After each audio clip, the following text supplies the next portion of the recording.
नमस्कार विद्यार्थी मित्रांनो, एक्झाम पॉईंट या यूट्यूब चॅनलवर तुमचे सर्वांचे मनपूर्वक स्वागत आहे. आपण सुरू केलेल्या रेल्वे भरती 2024च्या सिरीजमधील आज आपण भारतातील शास्त्रीय नृत्य याच्याबद्दल बोलणार आहोत की जे रेल्वे भरती परीक्षेत हमखास एका मार्कासाठी विचारले जातात. जर तुम्ही या चॅनलवरती नवीन असाल तर आमच्या या एक्झाम पॉईंट या यूट्यूब चॅनलला सबस्क्राईब करा आणि बेल आयकॉनला क्लिक करा आणि आपल्या मित्रांना हा व्हिडिओ शेअर करा, जेणेकरून त्यांनासुद्धा रेल्वे भरती तयारी करताना कोणत्याही प्रकारची अडचण येणार नाही. चला तर मग सुरुवात करूया भारतातील शास्त्रीय नृत्यांना. पहिला नृत्य प्रकार कथक. कथक हा नृत्य प्रकार राज्य उत्तर प्रदेशमध्ये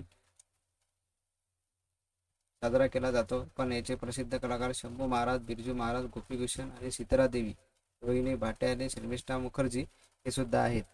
तर या परीक्षेमध्ये कथक या नृत्याबद्दल राज्य प्रसिद्ध कलाकार सुद्धा विचारले जात असतात. तर हे सर्व कलाकार आपण लक्षात ठेवणे आवश्यक आहे.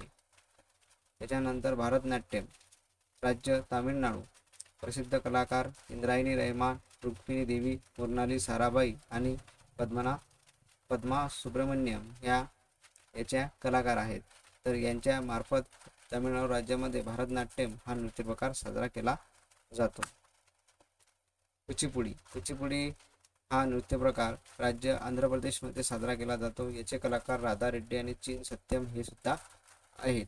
तर हा सुद्धा परीक्षेत विचारला जाणारा महत्त्वाचा नृत्य प्रकार आहे.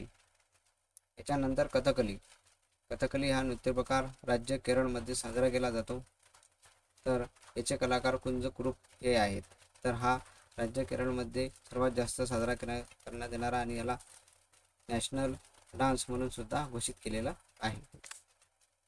त्यानंतर ओडिसी हा राज्य नृत्य प्रकार राज्य ओडिसामध्ये साजरा केला जातो. याचे कलाकार गुरु केलुचरण, संयुक्ता पाणिग्राही, सोनल मानसिंग आणि माधुरी मुदगल हे आहेत. त्याच्यावरती मागच्या रेल्वे भरतीमध्ये गुरु केलुचरणवरती हा प्रश्न आलेला होता, हे लक्षात ठेवा. मणिपुरी, राज्य मणिपुरी हा नृत्य प्रकार मणिपूर राज्यामध्ये साजरा केला जातो. कलाकार झवेरी फकिनी, रीटा देवी आणि उदय शंकर हे याचे कलाकार आहेत. चला तर विद्यार्थी मित्रांनो, असेच नवीन व्हिडिओ बघण्यासाठी आणि रेल्वे भरती तयारी आमच्यासोबत करण्यासाठी आमच्या एक्झाम पॉईंट यूट्यूब चॅनलला सबस्क्राईब करा आणि बेल आयकॉनला क्लिक करा, जेणेकरून तुम्हाला परीक्षेची तयारी करताना कोणत्याही प्रकारची अडचण येणार नाही. जय हिंद, जय महाराष्ट्र, जय शिवराय.